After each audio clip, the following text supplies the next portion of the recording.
My wife was very impressed when it didn't come with a gold chain necklace, toupee, and a subscription to Hustler. It does have a very small back seat, which is perfect for my 2 young kids.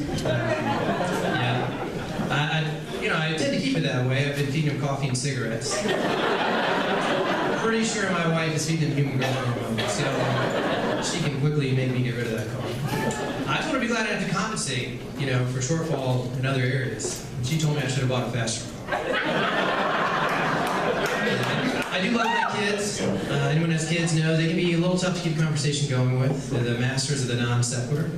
The other day my son said, "Dad, why is that man homeless?" I'm like, "Well, buddy, it's difficult, but we work hard so we can, Dad, who's the 3rd best running back in the NFL?" How do you answer that? Other than Emmitt Smith, of course. But their lack of caring about what I have to say to them, it's very inspiring. I can't wait to get a little older and really not care what other people think, like my parents, true inspiration. And they just share their opinion about wildly inappropriate topics with any stranger they meet. Do you care what your waitress's view is on politics? Would you lean over to the table next to you, tell them to keep it down while they're talking amongst themselves? You know those chain emails about Hillary and Obama forming death panels while worshiping the devil? My dad doesn't just forward those. He adds his own commentary. Feels like Carter all over again. This is not why I fought in Vietnam.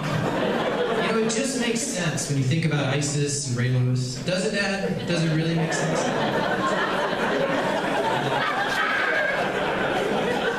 My mom, meanwhile, she was a junior league volunteer. As I remember it, now she's a female Pat Buchanan. On the ride home, my wife and I have to put on NPR just to level our kids' heads up. My wife is Iranian. If you're native, it's pronounced Iran. If you're not native, it's pronounced those guys who took the hostages. They are a lot like rednecks. A lot of people don't know this. They are both very religious on the outside. When you visit them at home, they drink and smoke like degenerates. They love their relatives fiercely. They do have a problem shooting them over petty grievances. That's a problem.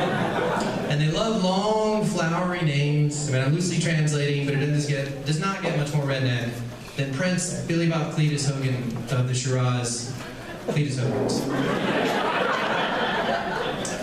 But you don't have to go far to find crazy. Take Korea, for instance. I love stories out of Korea. Don't ask me why. Did you know? First of all, any Koreans in here? I should probably check. No? All right, good. So in Korea, it's a widely held belief that if you sleep in a room with a running fan, the fan will kill you. How is this still a thing? I don't know. And in North Korea, where they've taken crazy to an art form, not unlike the Renaissance, it is common practice to offer a house guest crystal meth when they come to visit. Oh, so nice to see you again. Care to trim balls? While we're out of teeth? Let's. Kim Jong-il was a funny guy, when you think about it, and you shouldn't, because he was a terrible man. He killed tens of thousands. But once you get past that, he was a riot. He was a riot. He had the little platform shoes and the bouffant hair. He just wanted to go up and pinch his little cheeks. But he really was like a James Bond supervillain. He had concubines, crappy suits, secret underground layers. If you ever read the statements he put out, man, it read like a Bond villain monologue. If Kim Jong-il announced to the world, "I've taken the Queen of England hostage. I am strapping her to a nuclear missile. I'm going to launch her straight into the sun, unless you wire $1 billion by week's end," I think we'd all say, that sounds like something Kim Jong-il would do. That rascal. Thanks very much, guys. My name's Andy.